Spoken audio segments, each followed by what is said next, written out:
কোটা বাতিলের পরিপত্র পুনর্বহালের দাবি। শাহবাগ মোড় থেকে সরে গেলেন আন্দোলনকারীরা।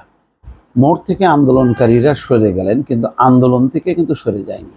সেই পুরনো আন্দোলন দর্শক, যেই আন্দোলন করে নুরুল হক নূর খুবই বিখ্যাত হয়েছিল এবং পরবর্তীতে ডাকসুর ভিপি হয়েছিল, এবং এখন তো তিনি পুরো মাত্রায় একজন রাজনীতিক। এখন যারা আন্দোলন করছেন তারা নতুন শিক্ষার্থী, এবং সেই আন্দোলনের পক্ষেও ব্যাপক সমর্থন।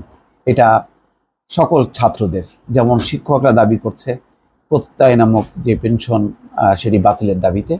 এখানে দলমত নির্বিশেষে সব শিক্ষকরা যেমন তাদের স্বার্থের প্রশ্নে একাত্তা, ঠিক একইভাবে এই দাবিতেও কিন্তু শিক্ষার্থীরা আন্দোলন করছে। এখানে বলা হচ্ছে সরকারি চাকরিতে কোটা ব্যবস্থা বাতিল করে 2018 সালে সরকারের জারি করা পরিপত্র পুনর্বহালের দাবিতে মঙ্গলবার মিছিল করেছেন বিপুল সংখ্যক শিক্ষার্থী ও চাকরি প্রত্যাশীরা। ঢাকা বিশ্ববিদ্যালয় গ্রন্থাগারের সামনে থেকে মিছিল শুরু হয়। মিছিলটি নীলক্ষেত, সায়েন্স ল্যাব, বাটা সিগন্যাল মোড় ঘুরে শাহবাগে গিয়ে থামে।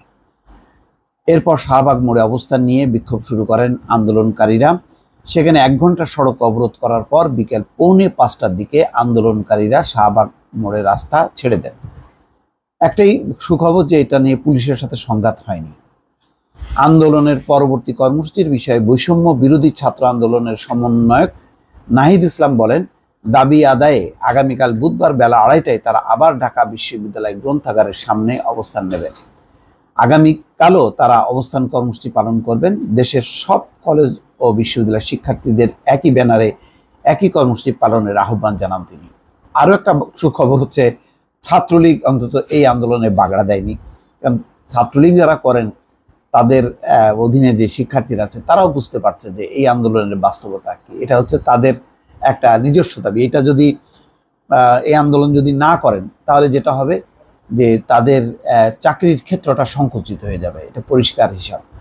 নাহিদ ইসলাম বলেন, এটা শুধু শিক্ষার্থী ও চাকরি প্রত্যাশীদের আন্দোলন নয়, এটা একটা রাষ্ট্রের বিষয়।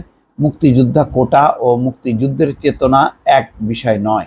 মুক্তিযুদ্ধের চেতনা কোনো বংশগত পরম্পরার বিষয় নয়, এটা একটা রাষ্ট্রীয় আদর্শ। এই আদর্শকে আমরা তরুণরা ধারণ করি, সেজন্যই আমরা বৈষম্যের বিরুদ্ধে আন্দোলন গড়ে তুলছি।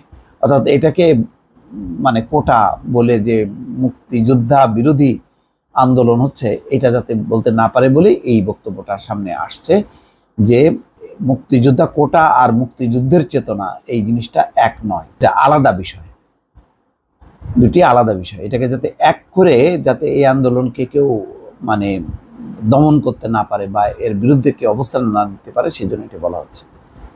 বিকেল 4:45টার দিকে শাহবাগ মোড় থেকে অবরোধ তুলে নিয়ে মিছিল সহকারে আন্দোলনকারীরা ঢাকা বিশ্ববিদ্যালয়ের উপাচার্যের বাসভবন অভিমুখে রওনা দেন। সেখানে অবস্থান নিয়ে তারা আগামীকাল ঢাকা বিশ্ববিদ্যালয়ের গ্রন্থাগার খোলা রাখার দাবি তুলবেন বলে জানান। উল্লেখ্য, সার্বজনীন পেনশনের প্রত্যয়ের স্কিমের প্রজ্ঞাপন প্রত্যাহারের দাবিতে শিক্ষক কর্মকর্তা কর্মচারীদের চলমান আন্দোলনের অংশ হিসেবে 2 দিন ধরে গ্রন্থাগার বন্ধ রয়েছে।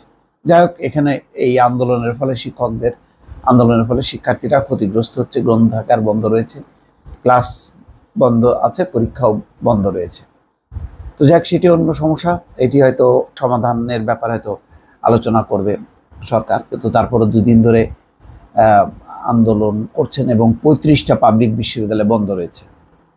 বিপুল সংখ্যক শিক্ষার্থীরা ক্ষতিগ্রস্ত হচ্ছেন। আবার শিক্ষার্থীরা যে আন্দোলন শুরু করেছেন সেই কোটা সংস্কার আন্দোলন, যে কোটার দাবি মেনে নিয়ে সরকার একটা পরিপত্র জারি করেছিল, সেটি পুনর্বহালের জন্য এখন তারা দাবি করছেন। দর্শক, ভালো থাকবেন। আল্লাহ হাফেজ।